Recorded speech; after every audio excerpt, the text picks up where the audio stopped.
everyone. Welcome to Crown Jewel's new series edition. Series 1 is one of my favourite seasons of all time. Genuinely, I think even my least favourite in this season could qualify as a Crown Jewel. That's how much I love it. Same for season 26, actually. So, honourable mention the entire season. Again. So how did I get around it for season 26? Considering one story was in the absolute upperest of upper echelons in my entire opinions of Doctor Who, even though everything in this season can be a crown jewel, let's just stick with whatever's in my top 10. Surely it is just one story. There's two. There's two stories. Two stories are in my top 10 of all time. So let's go in chronological order. Spoiler alert, it's the Dalek stories, both of them. Not saying anything else in the season is bad without the Daleks, it's just the Daleks thematically and literally bring out more character development with the Ninth Doctor due to the added lore of the Time War. It's just naturally gonna make whatever good thing you have even better. Daleks are the MSG of Series 1. MSG, monosodium glutamate, it's the little white powder that makes your food better. Dalek is a very witty, but very bleak reintroduction of the Daleks. Sure, the Daleks had demonstrated all of these tactics before. This may have been the first time people have seen them. Sure, Daleks flew in remembrance of the Daleks, and funnily enough, no one watched it. Everyone watched this one. Something I like about Dalek is that it brings out an uglier side in the Ninth Doctor.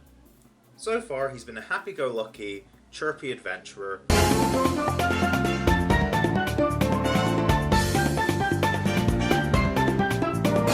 Although, we know he's coming with baggage. And now the baggage is front and center.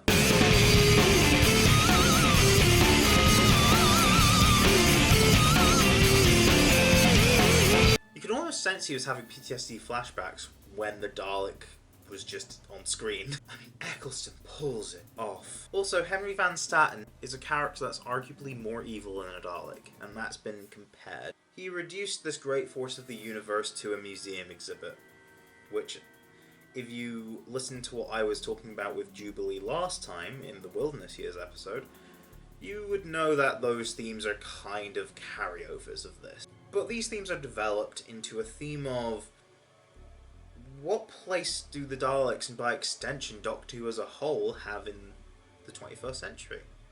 And they're not explored that much, but it's there, and it's an undertone throughout, and in a sense the resolution that both the Doctor and the Dalek grow and change is a sentiment that is not only really good character development, and honestly that alone shoots it up into the stratosphere for me, but also thematically carries really interesting weight that can be analysed, and it has been analysed to death. Rose in this episode is also really good. People don't like Rose for some reason, and I get it. I also get the people that do.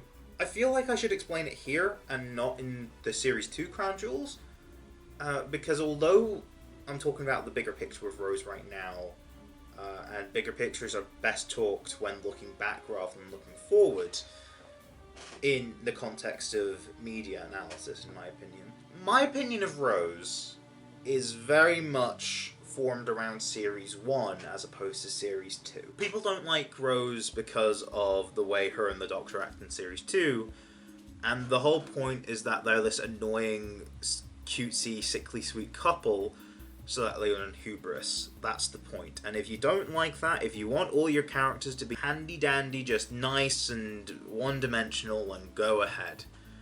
I think it breeds interesting dynamics. And there are other ways to explore flawed characters. Some I do like, some I don't. And Doctor Who is a different entity now than it was back in the classic series, so that's something to keep in mind.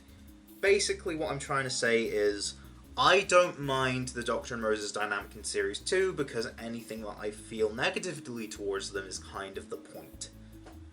And when you start realising that, you start realising they actually did a fairly good job. Although I'll discuss that more in the Series 2 Crown Jewels, and I have a lot more interesting things to say then. But for Series 1, Rose, as a character, is meant to be... she's meant to be doing a lot of things, really. She's meant to be the audience avatar, but also a developed character in her own right. She's meant to be just the average, bog-standard 19-year-old from London in 2005. She's also meant to be the ideal Doctor Who companion, taking all the best aspects from the likes of Sarah Jane, Ace, and what have you, and trying to distill them into one character who also fits that background. But not only is she meant to do that, and mirror us, and fill this mould, and also have these attributes put onto her, but she is also meant to be this beacon for the Doctor to develop as a better person, and she's meant to develop because of him as well. They're meant to have a symbiotic relationship. That's a lot of things going on, and they pull it off. And I would say this episode arguably pulls off that latter point the best, simply because this episode was designed to do that. Rose sees sympathy in the Dalek because she does not know what a Dalek is. She just sees a creature in pain. She cares for it because the Dalek manipulated her into caring for it. She sees that the monster the Doctor is becoming, as a result, is somehow worse than what the Dalek is at that current moment. And the ending is beautiful. I think the ending of this story is perfection. But let's move on to the ending of the series. Taking what worked well from the past, taking stuff that would bring it to the modern day, whilst also trying to make the most compelling stuff possible. Hence why you start out just the Doctor's dropped into the Big Brother house. Literally the Big Brother house. You have got to be kidding. Rose is a contestant on The Weakest Link, except Anne Robinson's now a robot. The Anne droid. Welcome to the Weakest Link. But then it starts becoming more sinister, which I love. I love it when something seemingly so perfect and normal has something sinister. And I think the Russell T Davies era of Doctor Who is the crowning father of that in Doctor Who itself. Because people say Doctor Who usually does this but scary, but that was only really the Russell T Davies era. I've not really noticed anything in Classic Who that really comes close to Big Brother but it's evil, or statues but it's evil, or the dark but it kills you. I've not really noticed anything near the extent of what the Russell T Davies era did, but I like that subversion. And that's how it starts out. And then we've got themes of the Doctor knowing his hubris because of what happened in the long game. And that's something else. Not only do I think it's interesting to see when the Doctor has failed as a character, and that really brings out some really interesting performances, really, from anyone playing the Doctor in that regard, and Christopher Eccleston being one of the best people who has done that. But also, I think, bringing in aspects of just the odd random episode, like the long game of all things, became something important to the finale. And that's the thing.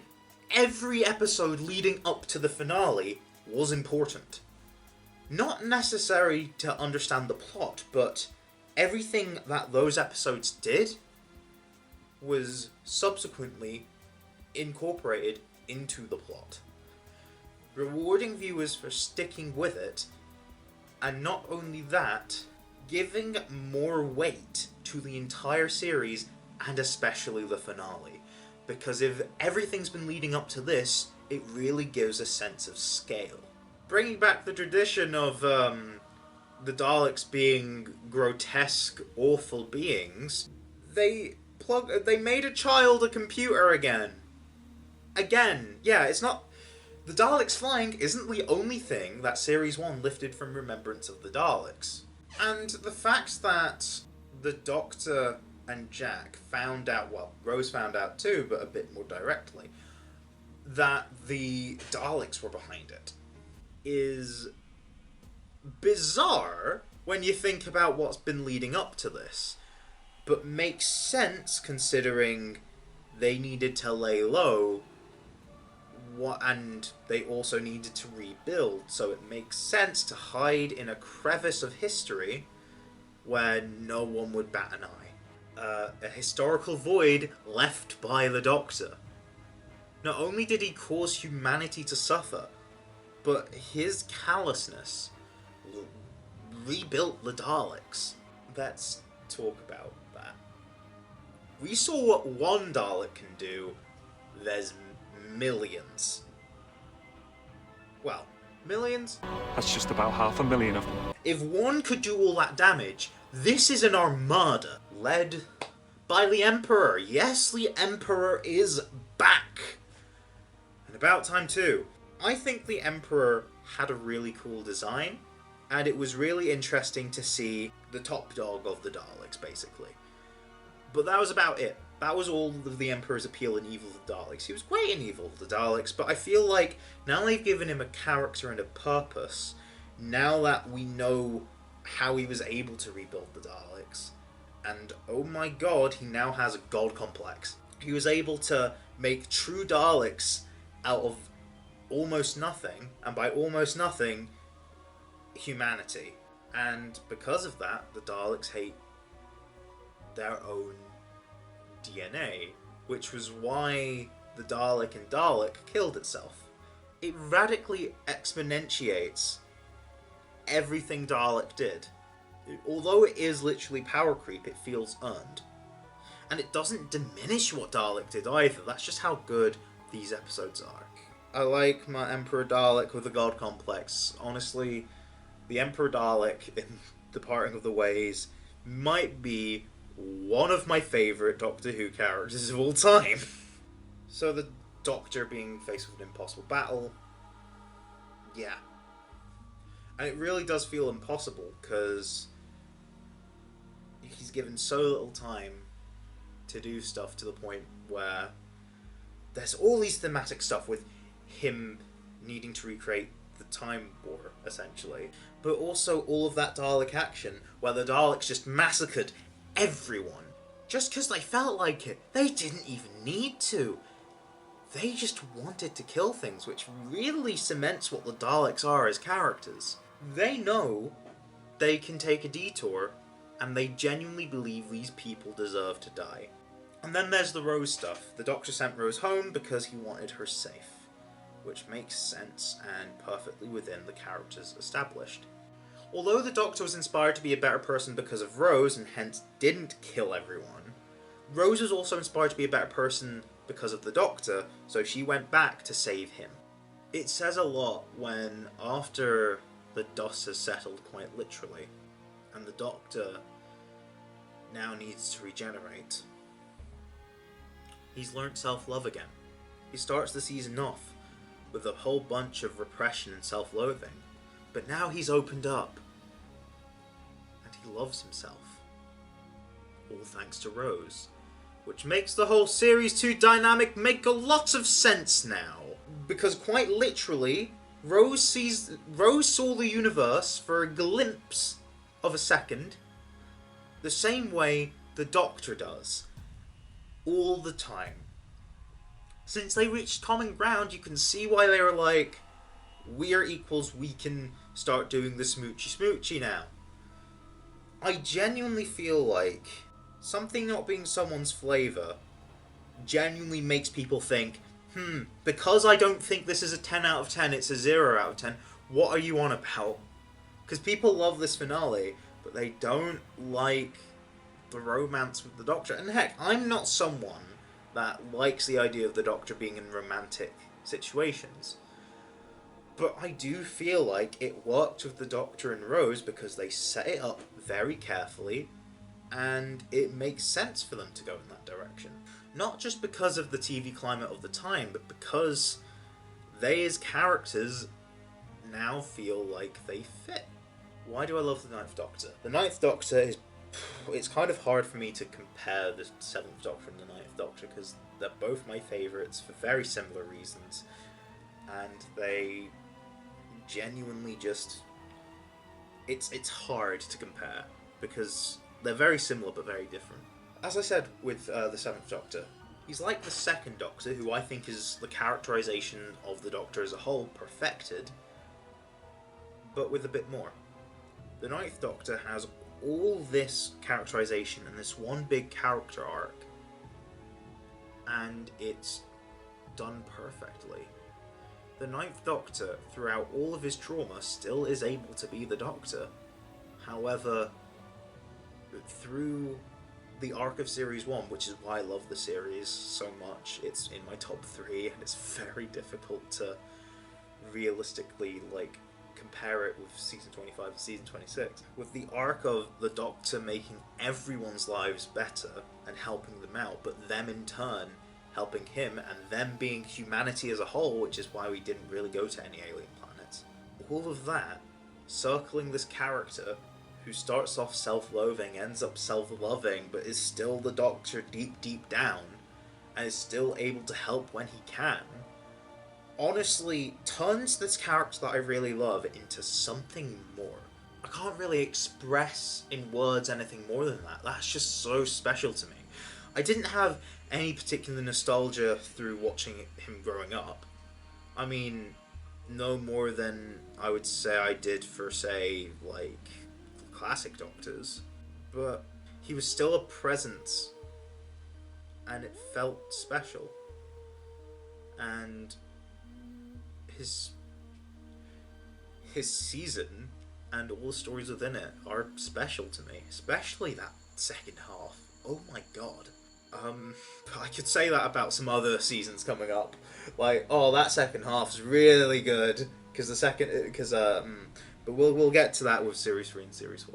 Ninth Doctor's amazing. In fact, he's fantastic. As everyone has made that joke, but still. What do you think of Series 1? If you don't like it, why? Genuinely, why? I don't understand how anyone could look at this and go, it's a bit shit. Oh, but McLaren, Season 24, Trial of a Time Lord. Nah, fuck that. Nah, Series 1 is where I was at. Trust me. But, I respect your opinion, but I really don't see it. But, let's discuss it. With all that said, like, comment, subscribe, and share, and I'll see you next time for Series 2. See you guys then.